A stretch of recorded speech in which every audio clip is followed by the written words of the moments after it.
आज हम पढ़ेंगे प्राचीन भारतीय इतिहास। प्राचीन भारतीय इतिहास में हम देखते हैं मगध राज्य का किस प्रकार से उत्कर्ष हुआ या बना।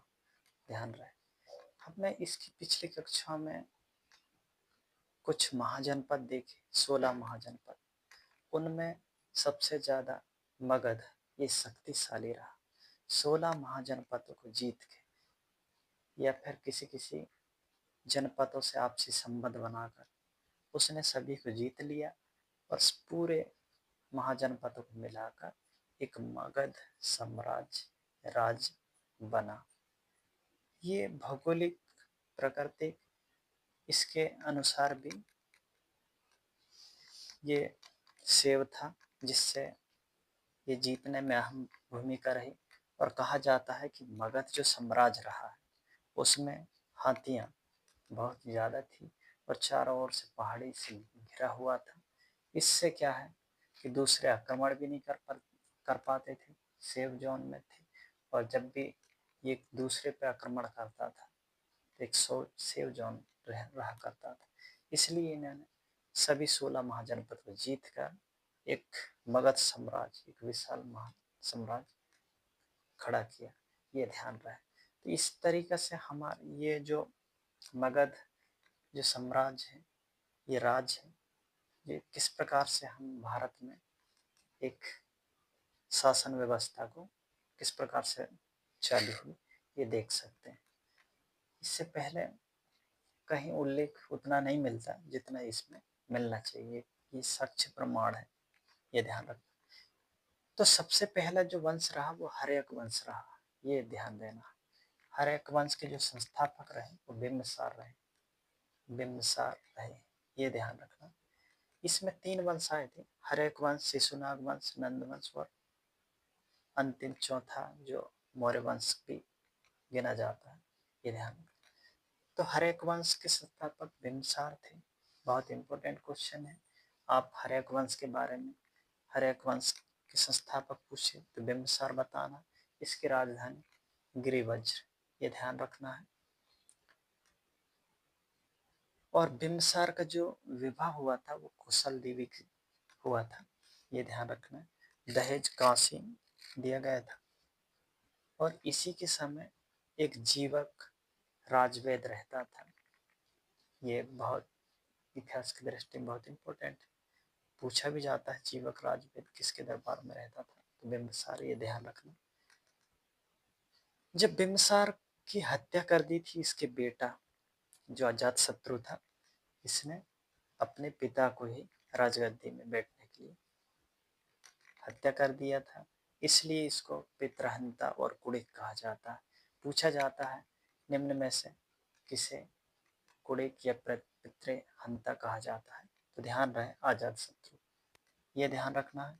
और अजातशत्रु ने जब अपने पिताजी को मार दिया तब ये राजगिरी में ना रहकर इसने अपनी राजधानी बदल लिया, राजगृह कर लिया था, दूसरी जगह बदल लिया।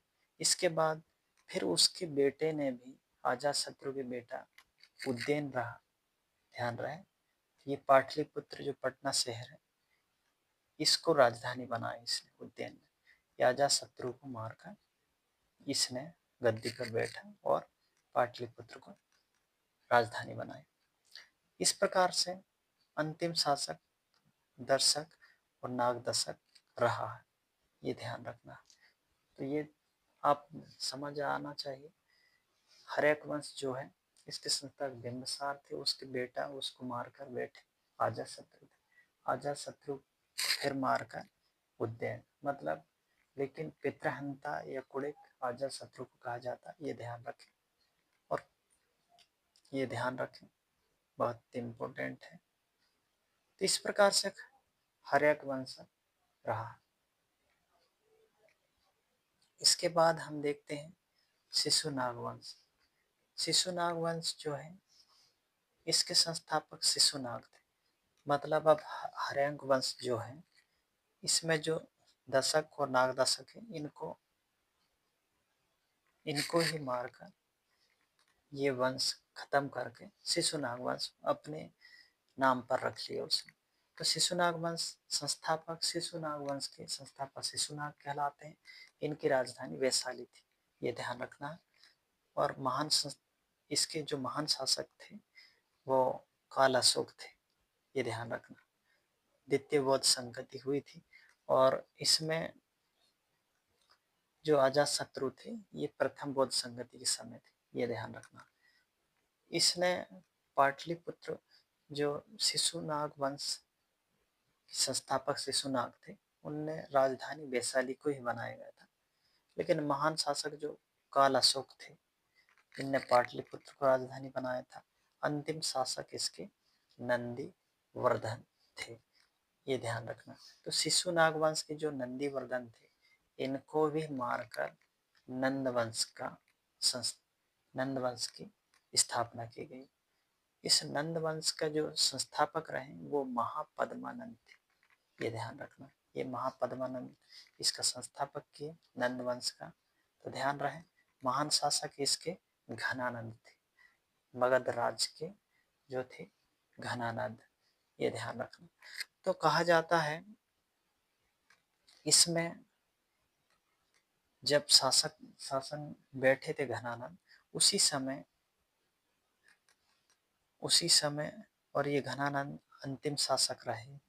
यूनान का आक्रमण सिकंदर 326 में ये आए रहे, पर आक्रमण कुछ क्षेत्र में झेलम वाला क्षेत्र में ही हुआ था, बाकी वो लौट कर चले गए थे। फिर घनानंद बाद में घनानंद को मारकर मौर्य जो वंश है उसके संस्थापक चंद्रगुप्त मौर्य ने इनको मारकर इसकी स्थापना की। मौर्य वंश की स्थापना किस प्रकार से हुई? तो चंद्रगुप्त मौर्य ने इसको मारकर, और चंद्रगुप्त मौर्य के जो गुरु रहे हैं वो चाणक्य रहे हैं, ये ध्यान रखना है। हम आगे बहुत डिटेल्स पढ़ेंगे। और कहा जाता है घनानंद और चंद्रगुप्त तक्षशिला विश्वविद्यालय में दोनों ही पढ़ते थे। ये घनानंद बहुत घमंडी रहा, तो घनानंद ध्यान रहे घनानंद और जो चाणक्य रहे वो दोनों ही पढ़े रहे, लेकिन उसको गुरु तोड़ने के लिए चंद्रगुप्त मौर्य को इसने युद्ध करवाकर मार डाला। और जो चाणक्य हैं वो प्रधानमंत्री के रूप में रहे, चंद्रगुप्त मौर्य यहाँ पर एक राजा के रूप में रहे, ये ध्यान रखना। तो ध्यान रहे ये आगे पढ़ेंगे हम डिटेल में। मौर्य वंश ध्यान रहे, तो हर एक वंश आया पहले, फिर शिशुनाग वंश, फिर नंद वंश, फिर मौर्य वंश, ये ध्यान रखें। इसमें हर एक वंश जो संस्थापक है बिंबिसार रहे, फिर अजातशत्रु, फिर उदयन आया, फिर अंतिम जो शासक है नागदशक था। नागदशक को मार के शिशुनाग वंश की स्थापना की गई थी, ये ध्यान रखना। शिशुनाग नहीं संस्थापक रहे, ये ध्यान रखना। कालाशोक को याद रखो। इसके बाद नंदीवर्धन को मारकर नंद वंश महापद्मानंद ने किया था। इसके अंतिम शासक जो रहे वो घनानंद है, वो बहुत घमंडी थे, उनको भी मारकर इस चंद्रगुप्त मौर्य ने मौर्य वंश की स्थापना की, ये ध्यान रखना है आपको।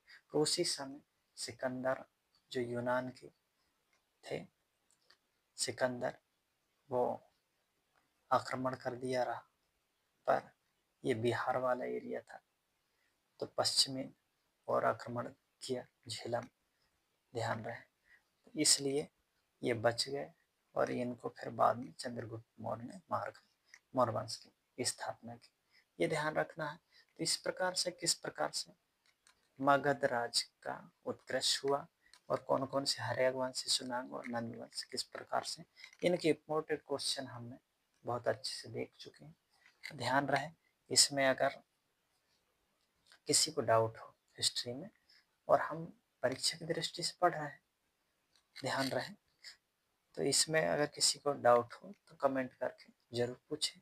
और ध्यान रहे इसमें कमेंट के साथ लाइक शेयर सब्सक्राइब जरूर करें। Thank you for watching.